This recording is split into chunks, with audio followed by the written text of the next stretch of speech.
pretty high in the world rankings for the NHS. And the other rebuttal that you can say is the cherry picking. If we do privatize the NHS, then what can happen is that the private sector will choose only those areas of the healthcare that are the most profitable for them, and there will be other sectors that are falling short and will have to be covered by the public sector. So in the example of France, we can see that the access to the NHS is not similar to how it is in the UK, because the rural areas have less access, and you can contribute this uneven availability and uneven access to privatization if you can. And the third thing I guess I will mention after the Oliver gives his opinions on what I just have said are that the privatization has already been to some extent in the UK and it hasn't been very successful. So my response to some of the things that my co-host Al just said, in regard to, of course, cherry picking of areas to privatise, and the idea that certain areas will benefit and then will be lost and less attractive, is very much an idea of, and can be prevented by a framing of exactly how we'd privatise. Already, after the Cameron and Blair implementation of trusts, we are offered a very clear and beneficial model for tackling privatisation. That is, of course, privatising based on trust. Of course, this is the way that privatisation works in other countries is via essentially contracts. A company would have jurisdiction in an area, not based on multiple other areas. So it will be they'll have to have a minimum standard of care that would be enshrined in a said contract, and the contracts would be revoked in the case of this not being fulfilled. And this whole area that's often a concern of the opposition, you really have to ask, why is this not a big issue elsewhere? If France doesn't have this massive disparity, and this is the type of system I am trying to advocate for, why are we assuming that this is going to be a problem in the UK? There is no basis or mandate of this being a problem in these healthcare systems that I'm advocating for us to move close towards. In fact, what I'm advocating in regards to separation of trusts and having multiple contracts with multiple different companies based on geographic area is more cautious than the French system, allowing for greater potential for competition and those various benefits to privatisation.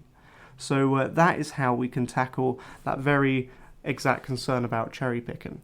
What Al, my co-host, also mentioned was another area which could be an explanation for why the NHS is underperforming. That is, of course, our expenditure. Now, what I rebuttal with is how we could better allocate our funds within a private model, because the burden of both investment and maintenance would no longer be on the state and the taxpayer. It would be it'd be on the area of private business. Of course, they'll have to come up with a cost-benefit solution for it and perhaps include it in their contract. But that is very much discretion for private businesses. Private businesses have a legacy cost that they encounter and provide on their own back. So the same would go for a private healthcare system. So already you're seeing an economic benefit in regards to allocation of funds. However, it would be necessary to increase our NHS spending, but that is very much a separate school of debate in regard to heightening our spending as a whole. Of course, there are other areas of care that can be deemed non-mandatory, that in a private system in regards to contracts will have an opportunity to move them into a profit margin. For example, various cosmetic care is still regarded as covered by national insurance. And areas such as that could be managed, much like certain areas of dental care are still within the national insurance area, and those could be moved over to a profit area, which furthermore incentivizes private businesses as well as offering a cost solution. So privatisation, it's a very complex issue that allows for multiple different interpretations, and there's many ways that either the state can incentivize or encourage or provide greater benefits in regards to cost and of course quality of care. So there's much to be discussed in that regard. As for the opposition, the third thing that you can mention is that the privatization has already been to some extent in the UK. So what we have seen in the past is that the GP practices are one of the areas that can be actually privatized.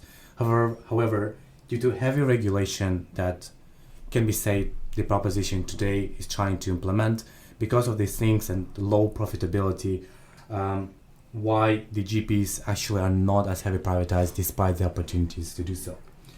The second thing is the private finance initiatives, as well as private finance 2. What those things are, they are investment projects that allow the private sector to build a hospital, and the government will repay the cost of the building of the hospital as well as the interest rate over a period of time, usually 30 years or something along like that. What we have seen in the past is that these initiatives have not been very successful. For example, what this has led to is the cost of the building the hospital initially is actually 10 times worth more than the original cost. For example, the Princess Royal Hospital in Bromley, that started with 627 million pounds originally, but the repayments will reach 2.58 billion. And that also includes the cost of financing, maintaining and operating the facility. So the private finance initiatives, the two pretty much, are investment projects that try to remove this problem of letting the private sector to maintain these facilities. Because what we have seen is that some of the things that should have been repaired for less than £1,000 were built for tens of thousands of pounds.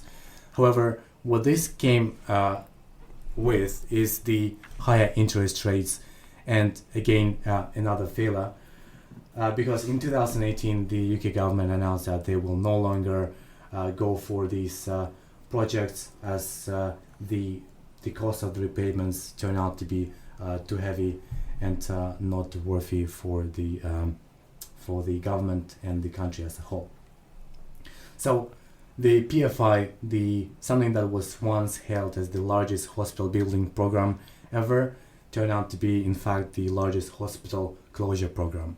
So those two are the examples of the introducing privatization into the UK. And you can argue as the opposition that, hey, we already tried to bring the privatization here into the UK, but as we can see, it hasn't really worked. Maybe we should stick to the original formula that we have been using and try to implement different factors that we have discussed before to improve the performance that needs to be improved.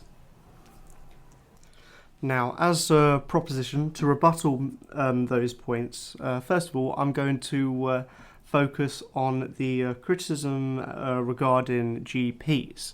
Now, the privatisation of GPs was far from thorough, and it was privatisation only in name, a slapdash variant, and I'll explain exactly how that is.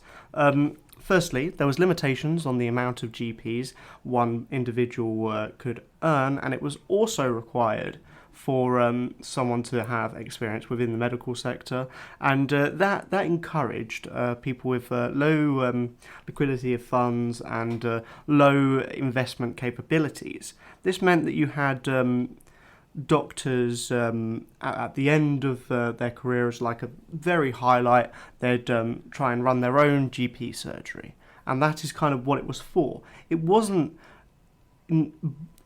aiming to provide the pros of privatisation. It was to benefit the career finality of doctors, which has its own pros and is attractive, but it isn't really a good assessment of privatisation.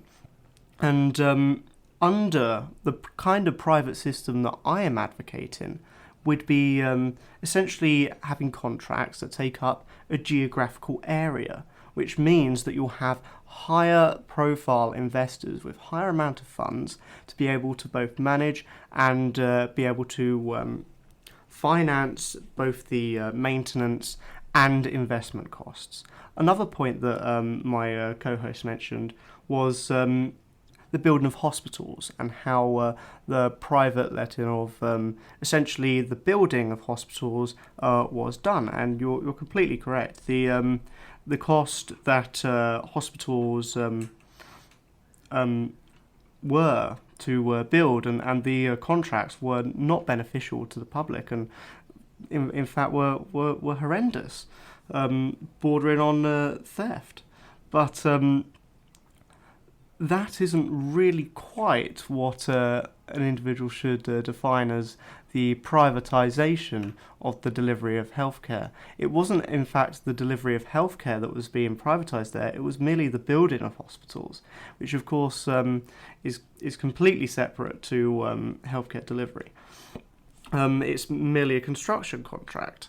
I don't think the opposition is proposing for us to nationalise construction businesses.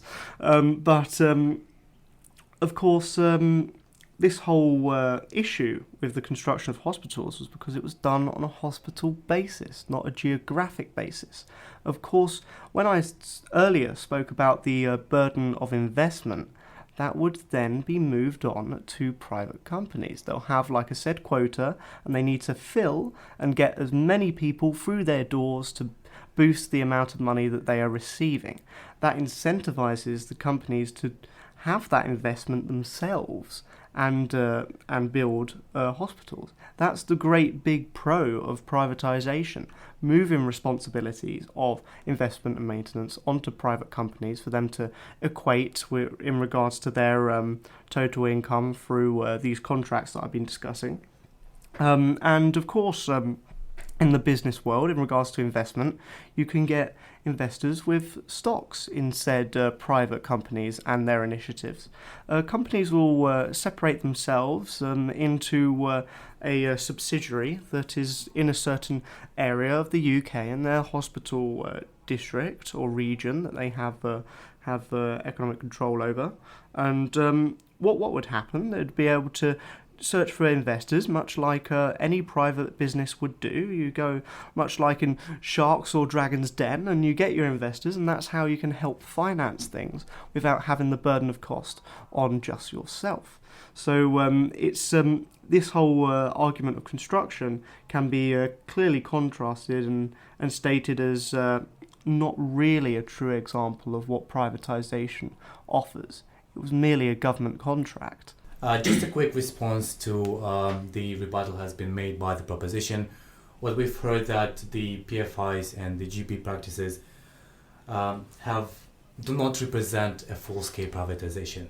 Even if this is not true, there are still examples of privatization failing to deliver the intended benefits. And why they have failed to provide the intended benefits? It's very simple. It's misalignment of priorities.